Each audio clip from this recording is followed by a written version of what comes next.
Bonjour à tous, j'espère que vous allez bien et aujourd'hui on va faire cet exercice sur la continuité. Donc c'est parti.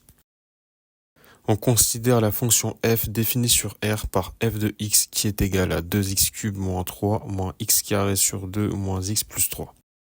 Question 1. Étudier les limites de f en moins l'infini et en plus l'infini. Question 2. Dresser le tableau de variation complet de la fonction f. Question 3. Montrer que l'équation f de x égale 0 n'admet aucune solution sur l'intervalle moins 1/2 plus l'infini. Question 4. En déduire que l'équation f de x égale 0 admet une unique solution alpha sur R. Pour la question 1. D'après la limite des termes de plus haut degré, on a la limite quand x tend vers moins l'infini de f de x qui est égale à la limite de x qui tend vers moins l'infini de 2x³ sur 3 qui vaut moins l'infini. Et la limite de f de x quand x tend vers plus l'infini qui est égale à la limite de x qui tend vers plus l'infini de 2x³ sur 3 qui vaut plus l'infini. Question 2. Dresser le tableau de variation complet de la fonction f. La fonction f est une fonction polynôme. Elle est donc dérivable sur R et pour tout x dans R, on a f' de x qui est égal à 2x au carré moins x moins 1. Étudions le signe de cette expression. Donc on calcule les racines de ce polynôme. Donc le discriminant qui est égal à 9, donc moins 1 au carré moins 4 fois 2 fois moins 1 qui est égal à 9 qui est strictement positif.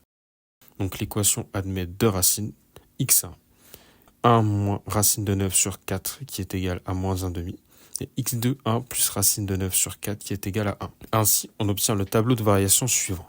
Donc quand f' de x est située entre moins l'infini et moins 1/2, la fonction est positive. Entre moins 1/2 et 1, elle est négative, et entre 1 et plus l'infini, elle est positive. Donc un polynôme, s'il est de signe positif, il est positif à l'extérieur de ses racines. Et donc f de moins 1/2 qui vaut 79 sur 24 et f de 1 qui vaut 13/6. Pour la question 3, montrer que l'équation f de x égale 0 n'admet aucune solution sur l'intervalle moins 1/2 plus l'infini. Pour tout x supérieur ou égal à moins 1/2, on obtient f de x qui est supérieur ou égal à 13/6 qui est strictement positif. Donc l'équation f de x égale 0 ne possède pas de solution sur moins 1 plus l'infini. Question 4. En déduire que l'équation f de x égale 0 admet une solution unique qui est alpha sur R. La fonction f est continue car elle est dérivable et est strictement croissante sur moins l'infini moins 1/2. Donc la limite de x qui tend vers moins l'infini de f de x qui vaut moins l'infini et f de moins 1/2 qui vaut 79 sur 24. Or, 0 est sur moins l'infini 79 sur 24.